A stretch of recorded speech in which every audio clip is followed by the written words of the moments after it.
Hello guys, আজকে আমাদের বাড়িতে প্লাস্টারের কাজ চলছে, তো চলুন আমাদের বাড়িতেও ঘুরে আসি। তো এই দেখুন আমাদের পুরো ছাদ, এখনো অনেকটা কাজ বাকি আছে। তো চলুন আমাদের নিচকার ঘরটা দেখে আসি।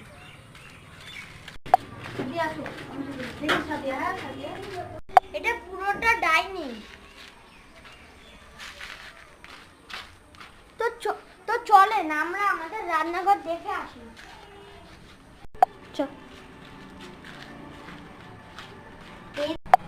তো এই দেখুন আমাদের একটা বড় রান্নাঘর।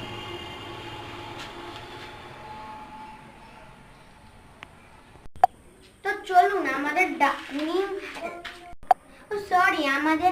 আমার মুখ থেকে ভুলে ডাইনিং বেরিয়েছিল। তো চলেন আমাদের বেলকুনিটা দেখা যাক। এই দেখেন আমাদের বড় বেলকুনি। দেখেন আমার পাপা কি করেছে। এগুলো ভালো লাগছে না, না? হ্যাঁ সত্যি, এগুলো পাল্টাতে হবে, ওটা তো ভালো লাগছে না। টাটা।